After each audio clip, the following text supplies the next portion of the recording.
Welcome back. Our storytellers have found inspiring people from all across the country with one thing in common: their incredible bond with animals.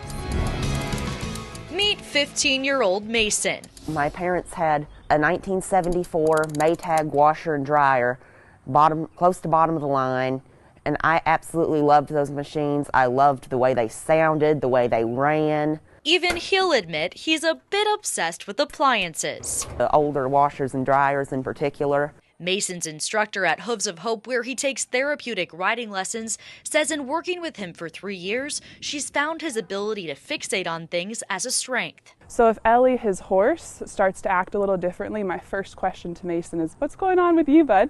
And he's able to then think, okay, I'm feeling excited right now, and Ellie's picking up on that. Or I'm feeling annoyed, and Ellie's picking up with that. So identifying that emotion in the horse is really good for him, because that'll help him start to identify emotions in other people.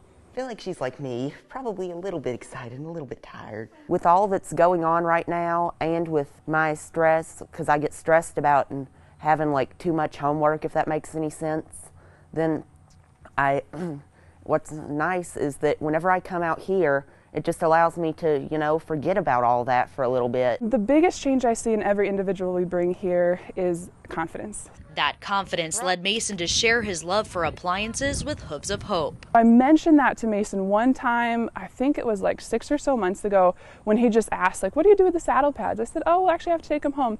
And he took it upon himself to find us a washer and dryer unit. Mason says he saved up money, found the machines at a pawn shop, and then fixed them up for the barn. Especially with COVID-19 and all, they've, of course, got to wash all their saddle pads, all of their towels and blankets and such as this right here. You can see that's pretty disgusting, so you can see where that would need it. Seeing his passion intersect with a place that has helped him grow in immense ways has been overwhelming for Mason's parents. Autism sometimes, and you go through your therapies, there's so many times that you see the limits of what your child is doing or what you think they'll be able to do. And to see them grow and thrive and do good in the community is a really, it's a gift to us, really, that Hooves of Hope has given us, because our son was inspired by the good they've done to want to do good for them. Doing good with something as simple as an appliance.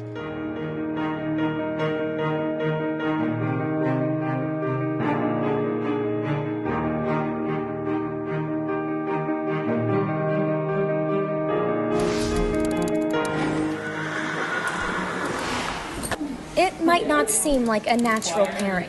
Good. And when she stops, just a nice pat.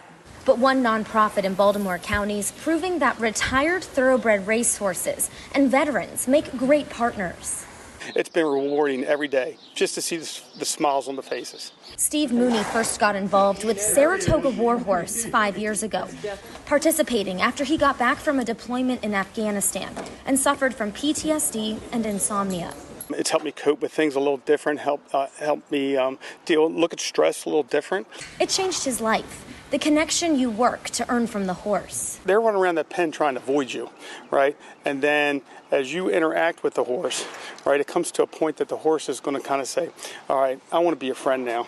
You can see that moment when that horse and that vet decide to become friends, and there's kind of like a handshake, and that's probably the coolest part of this whole program for me. After going through the program in another state, Mooney helped start a branch at the Baltimore County Center for Agriculture. How many marriages did we save?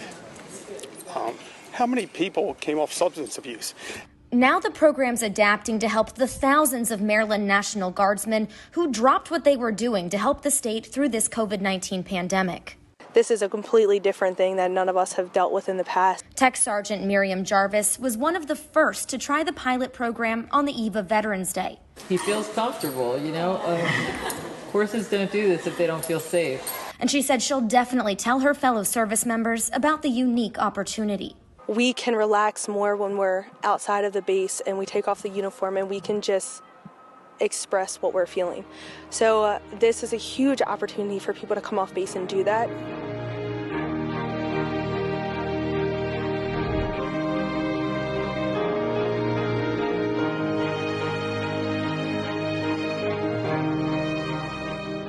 There's still so much more that's good to know.